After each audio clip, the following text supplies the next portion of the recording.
All right, seventh grade. Ooh, that's my lunch. We don't want to do that. Okay. So yesterday we started, or the last video I did, we started with these three because I thought, well, you know what the heck, we might as well.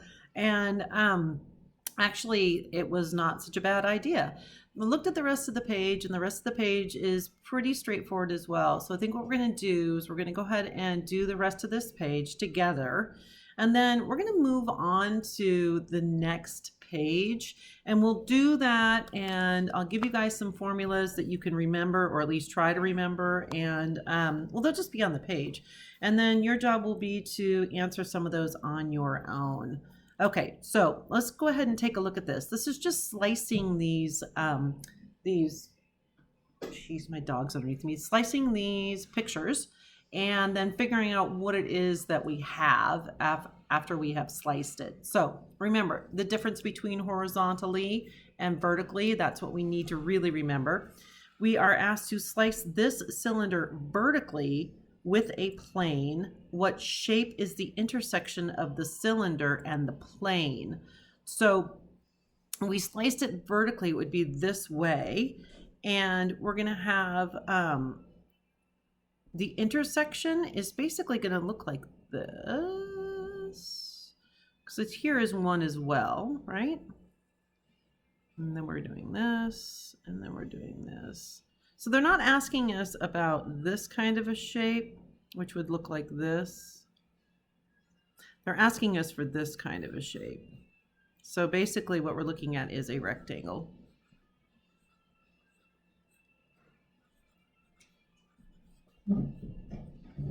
Okay. All right. Slice this one horizontally with a plane. What shape is the intersection of the cylinder and the plane? So slicing it horizontally, it's going to be this direction. And because this is a circle, we are slicing it horizontally is going to have, basically we're going to be looking at a circle that we've sliced, because if you go down here, imagine a drinking cup. If you were to slice that, you would end up with a circle. So, okay. And then finally, slice this cube diagonally with a plane. So diagonally is going to look like this, right? And if we do that all the way down, we end up with a slice through here as well, right?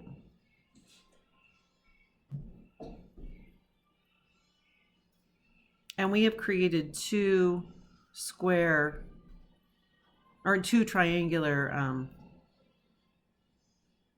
pyramids, right? Triangular pyramids? Square. They're tents.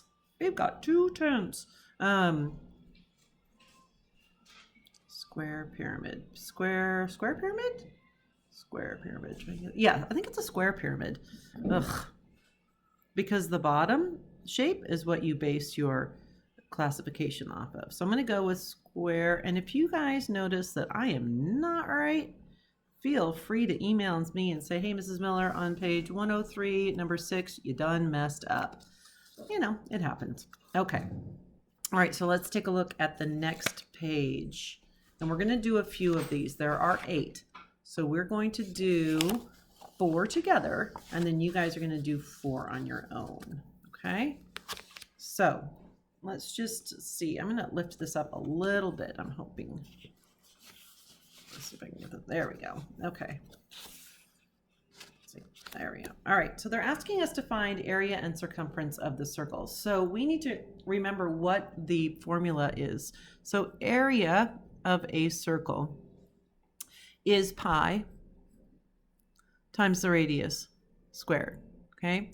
Circumference can be you can figure this 2 ways. You can either do pi times the diameter, or you can do 2 times pi times the radius. Okay, because the radius is half of the diameter, and that's why you can multiply it by 2 if you're going to use radius, by 1 if you're going to use diameter. Okay, so let's remember that pi, although yummy in this case, is worth 3.14 4. There are many more digits past that, but we are going to stick with 3.14, which helps us to answer number 1, because this is rounded to roughly 3, and that makes it a little bit easier then to go ahead and answer number 1. So to estimate the circumference of a circle, really all that we're doing is we're saying that circumference can be solved. I'm gonna have to move this over because it's really hard for me to. Yeah. Okay, so circumference can be solved by taking the diameter. So you're going to basically, I started to write, can't see. Multiply the circumference or the diameter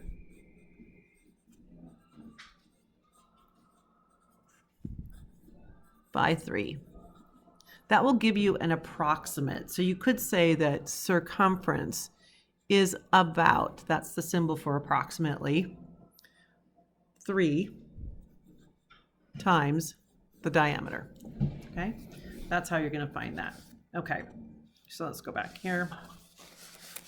Now we have 8. So I'm going to do the first 4, and you guys are going to do 5, 6, 7, and 8. Okay, so here we're finding area. And here's our formula for area. It's pi times the radius squared. Remember, the radius is half of the diameter. Where should we write that? Let's put it up here. Radius equals half of the diameter. Okay? All right, so here we want to find the area of a circle with a 7.5 inch radius. So our area is going to equal pi r squared. Pi times the radius, which is 7 5/10 inches squared. So this is where you get to use your fancy calculator. So if you have your calculator on your phone, remember we're looking for the scientific version of it. So you want to turn it sideways. Usually if you turn your phone sideways, if it's cooperating, which mine is not doing. There we go. What you want to see is this screen here, okay? Because what you're looking for is the symbol for pi, which is, where am I looking at mine? Yeah, we're not going to give you pi for this one. Okay then, nice. Oh, there it is. Pi, right down there, that tiny little guy. We're also looking for x squared. There's that x, the number squared. So in our first problem where we have pi times 7.5 squared, remember we always want to do the square first. That's order of operations. So we're going to do 7.5 squared, all right, times pi, equals. Okay, that's a big number. So it says round to the nearest hundredth up on our homework, so, or on the direction sheet. So the nearest hundredth is going to be right here. That's 1. So since 4 is the next number over and it's 5 or less, we're going to let 1 rest. So it's 176 and 71 hundredths. Okay, so that is our area. So 176 and 71 hundredths square inches, because area is always measured in square inches. Okay. Alrighty, so let's do circumference. So circumference of a circle is going to be up here again. Let me just move that out of our vision. So let's see if I can scooch this down. Okay, or scooch this up. There we go. Okay, so circumference is pi times the diameter, or 2 times pi times the radius. And since we have the diameter, we're going to do pi times the diameter. So circumference, I'm going to move this a little bit. So circumference is going to equal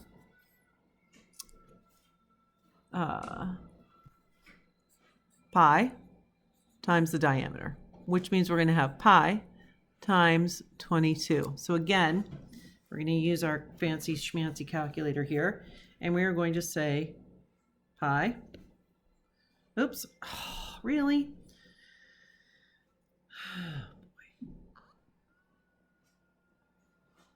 Come on, calculator, thank you. times, and the diameter was 22. And again, we get a really long number, so we're going to round it to the nearest hundredth. So we see 1 is here, the next number is 5. It's 5 or more, so we raise the score, which means we make this 69.12, or 69 and 12 hundredths. Okay, so 69 and 12 hundredths. And it's circumference, so it is linear. It's not going to, that means it's going to be like a straight line. If you were to take a piece of string and go all the way around the outside, it's not square. It's just a straight, perimeter distance. Hope that makes sense. Okay, here's the last one I'm doing with you. You guys get to do the rest on your own. We're going to find the area of a circle with a 10-inch diameter. Okay, so area. Remember that area is equal to pi times the radius squared. Since we have the diameter and radius is 1/2 of the diameter, then we need to take half of 10. Oh, I gave you the answer there, which means it's 5, okay? So here we're going to have pi times 5 squared. So we'll go ahead and use our fancy schmancy calculator again, and we'll say that we're going to go for 5 squared times pi. Okay, and we have this really lovely large number. So again, here we go. 3 is in our hundredth spot. 9 is 5 or more, so we're going to raise the score, which makes this 78 and 54 hundredths. Okay, this was pi times 25, and we ended up with 78.54, or 78 and 54 hundredths square inches.